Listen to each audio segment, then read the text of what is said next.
All right, guys. Our next guest is currently on a two-fight win streak and coming off an insanely dominant victory over Antonio Rogerio Nogueira at UFC Sao Paulo. He is the number 4th ranked light heavyweight, Ryan Darth Bader. Welcome back to Submission Radio. It's great to chat to you again, man. How are you? Yeah, same here. What's going on? Great. What about you guys? Oh, well, good now that we've got Mr. Bader back on the submission ready. It's been too long, man. And first off, we want to congratulate you on your win over Lil Nog at UFC Sao Paulo. We know that since the Rumble Johnson fight, you've been focusing on just having fun and not really letting the pressure of rankings or climbing the ladder get to your head. Do you think that's one of the reasons why you're able to perform so well and be so dominant? Yeah, I do. You got to the point where there for a couple fights, I was on a long win streak, where you're kind of like, all right, I want to reach my goal is to get a title shot, win the title, but I need to win this next fight, and I need to do it however I know how to do it, So kind of got in a mode of maybe taking less risks and all that kind of stuff. Where when I took that loss, I said, screw it, I'm going to go out there and have fun. That's when I fought my best. I'm not going to put as much pressure on myself, and I'm going to keep it light during fight week. So we're having fun during fight week. I'm not thinking about the fight the whole time, And so for me, it just kind of freed me up to go out there and just, take more risks and just go out there, and have fun and open up and not worry about things as much.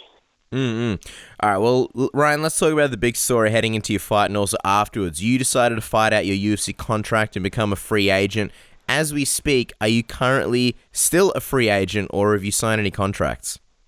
No, I'm still a free agent right now.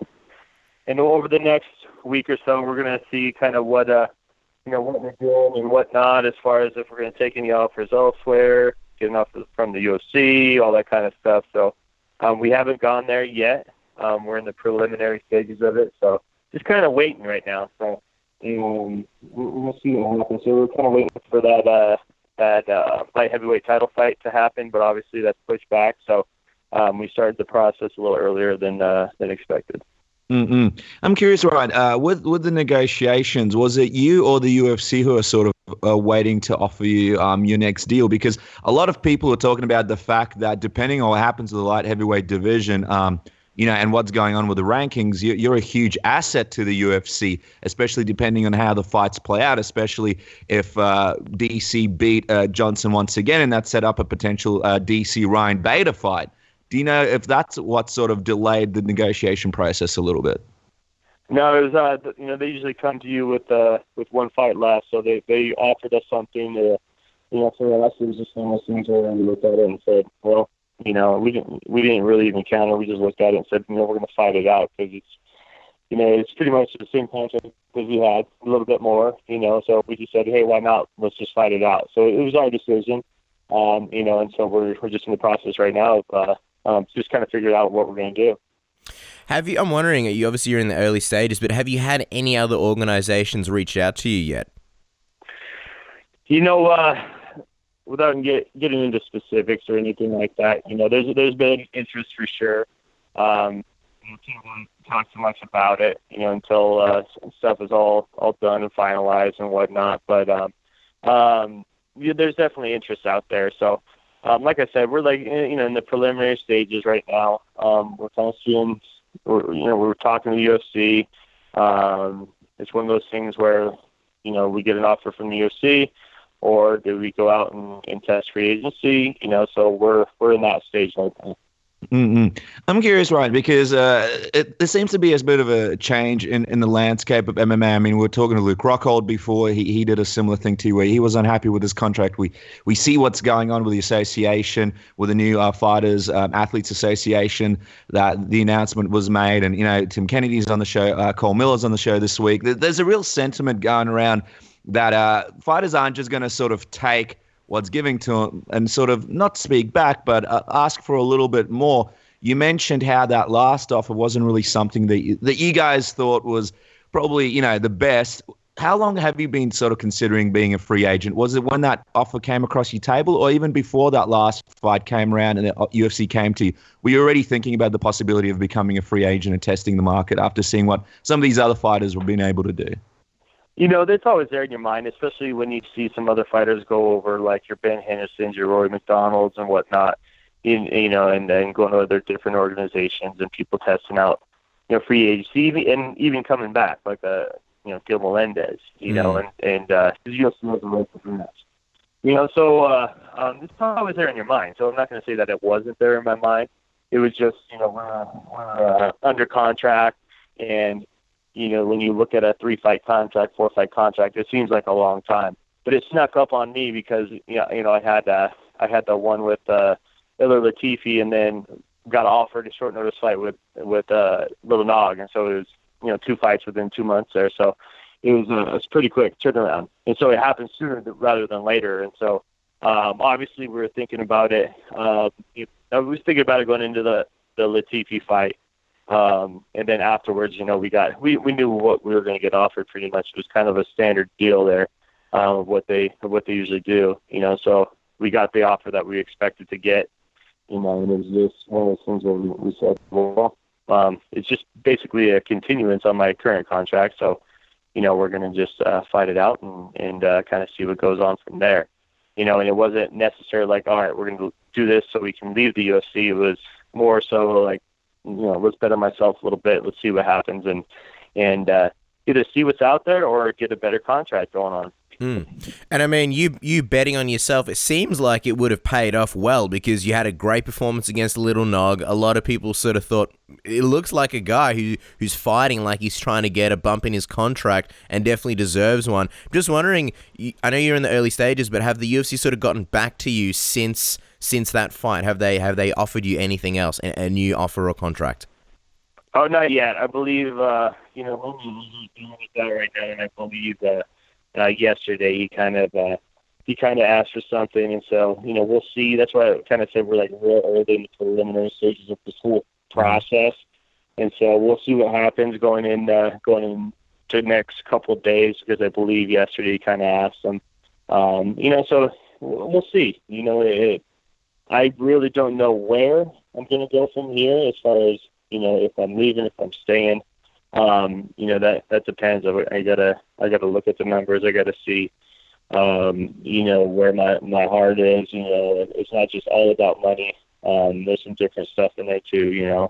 I've been with the UFC for since 2008. Even before that, filming Ultimate Fighter and whatnot. So we'll see. It's just one of those things that's real early right now, and but we just our contract out, and it was not for nothing. So we'll see what happens. A lot of people talking about the fact that the light heavyweight division in the UFC is pretty sparse at the moment. I mean, up the top, you've got DC and Anthony Johnson. John Jones is on the fringe and coming back, but guys like Lil Nog and Alexander Gustafsson and a lot of other guys in the division like Shogun, a lot of question marks around their name. Not many exciting new matchups, and a lot of people pointing to the fact that apart from a couple of other fighters, you're one of the biggest sort of prospects or stars in the division there for the UFC in the light heavyweight division as other fighters start to retire. I'm just curious, Ryan, have you looked at the division and have you thought about your worth to the company from that standpoint? Yeah, I have a little bit, and if you look at it, Gustin's been hurt. I don't know if it's he's got ongoing back injury or whatnot.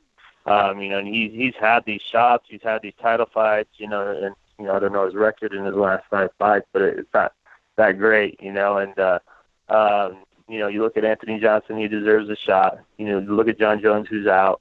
And they've either fought DC or they've already been in there, and so Cormier even kind of said in a recent interview that we were going to fight either next year or whatever after their fight. So it's one of those things where it's new blood in there, and especially with DC there, we already have a little tussle and never got to finish something we started. And we were scheduled to fight one time, and he got pulled up to fight for the title, and I thought I was going to get a shot against him again, or a shot against him, and then Gustin got it. So there's a story there, and it's just one of those matchups that hasn't happened yet that should have happened.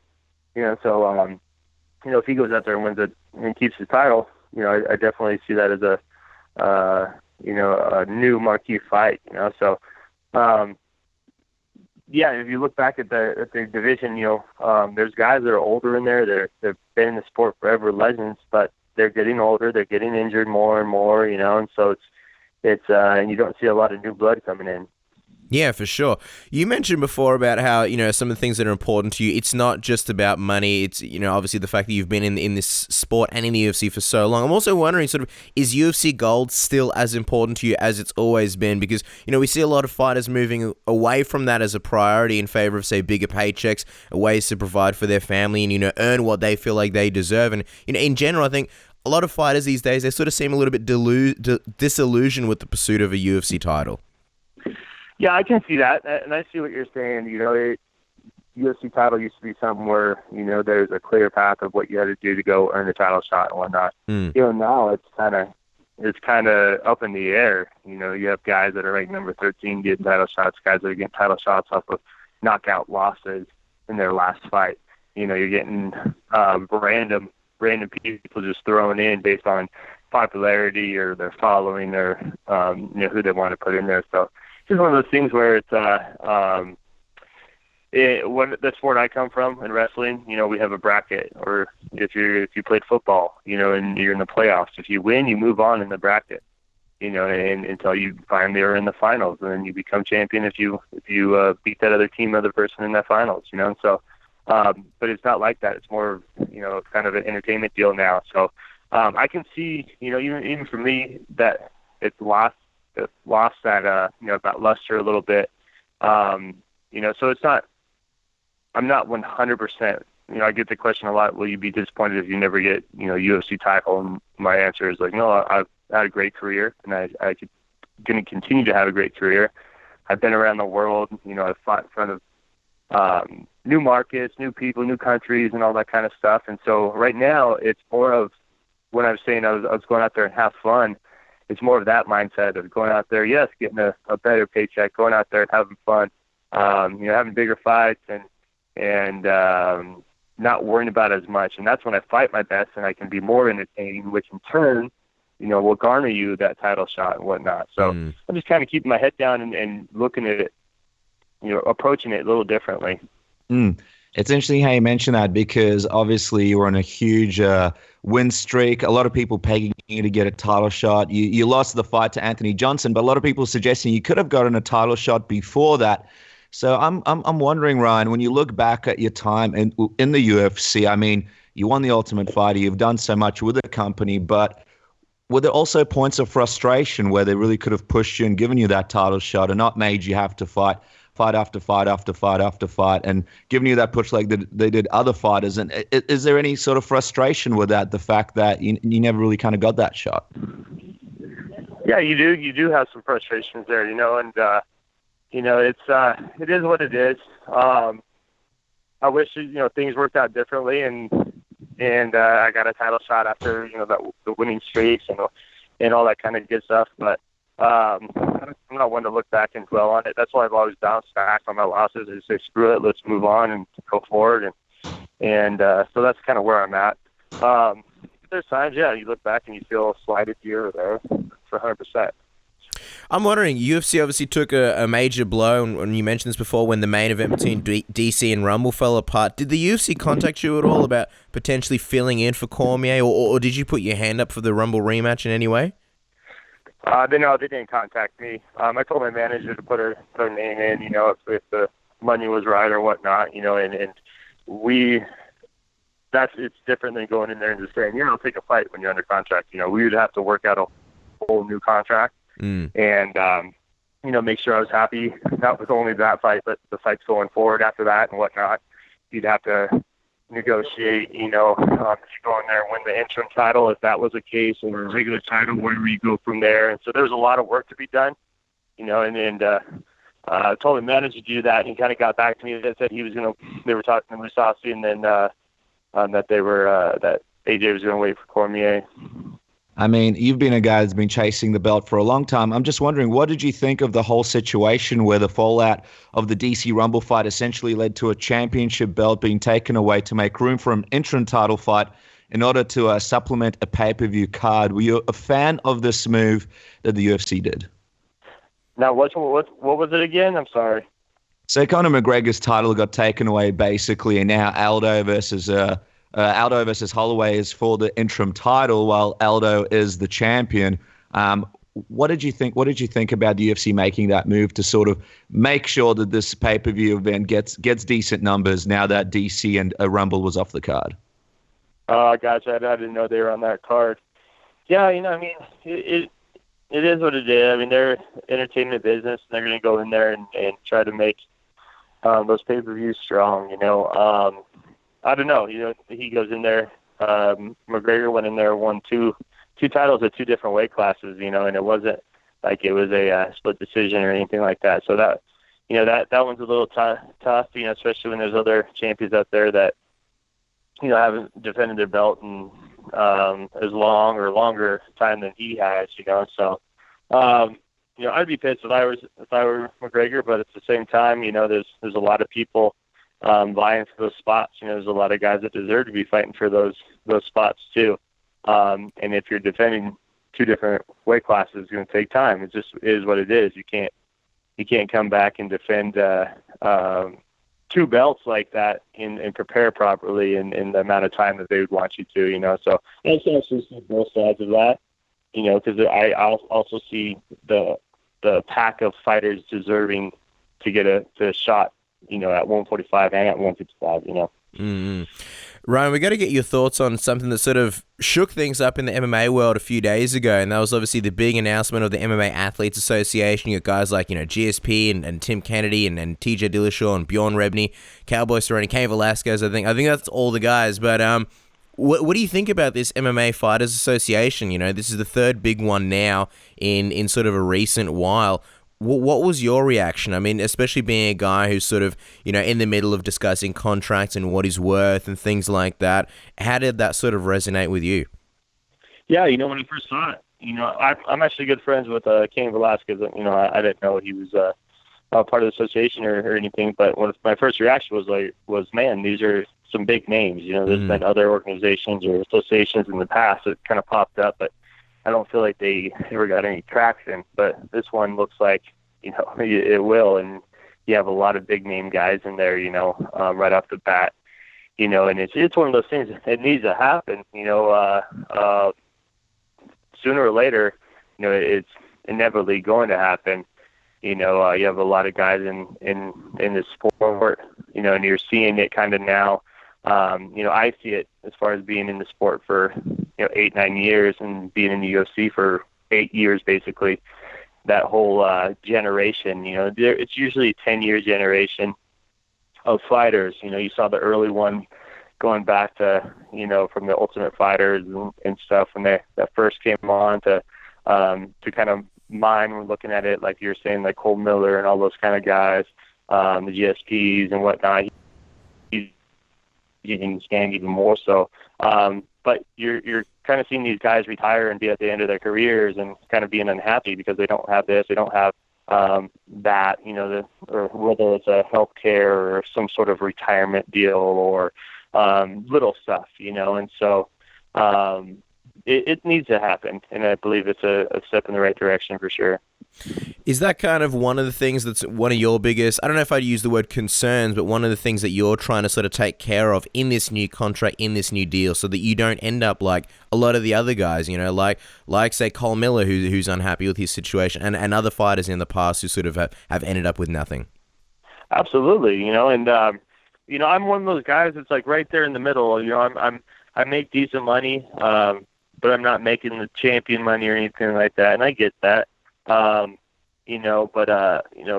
I was making 30 and 30, and I'm 33 years old, and I've had however many fights, 20 fights in the UFC, it'd be kind of daunting looking at it, as something that I could keep up, and so it's definitely one of those things. And there are guys like that. There's guys out there that have 20 fights that are making that kind of money, even 40 and 40. It might sound like a lot of money to some of the listeners, but when you have to pay everything out, and then realize that you got to start over once you're done fighting, and for me, I want to get out of MMA completely when I'm done. when I'm done and I don't have the heart for it anymore, I don't want to go into coaching or anything like that. So I'm gonna have to start over doing something else because I get burned out here and there. I still love to compete, I still love to train and whatnot. But there'll come a time when I want to be totally done. And so you got to set yourself up for sure. So that's definitely one of the reasons why I'm looking at basically just looking at my options.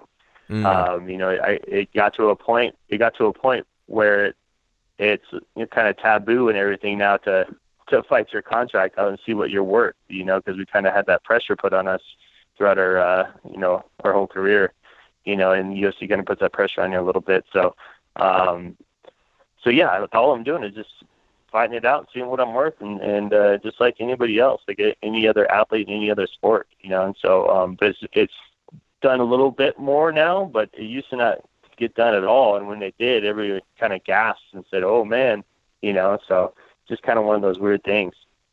Just curious, Ryan, I mean, this may be a little bit ways sort of down the road, but you mentioned that when you do eventually retire, that you want to get out of MMA completely. Have you sort of had that thought about what you would potentially do? Because a lot of people sort of wonder, like, once an MMA fighter retires, what are sort of the options? A lot of people kind of think, well, they'll get into something sports related, or they'll be a coach, or they'll own a gym. Have you sort of, and this may be daunting, but have you had that thought of like, well, what do I do if I don't have enough money to completely retire and just sort of live off my savings, etc., and earnings from MMA? What would I do? No, I'm already starting that. I have it going already. We have a big gym here in Gilbert, basically Phoenix, Arizona. It's 25,000 square feet. Got a lot of stuff going on here. I have another business. Little plug here. It's a nootropic shot. It's doing really well. We're in about 3,000 stores, convenience stores in the country. It's called Juby. A little plug here. Tryjubi.com. TRYJUBI. That's we started that, and that's doing really well. And so I'm just getting into different stuff, and we're coming out with more lines on that aspect.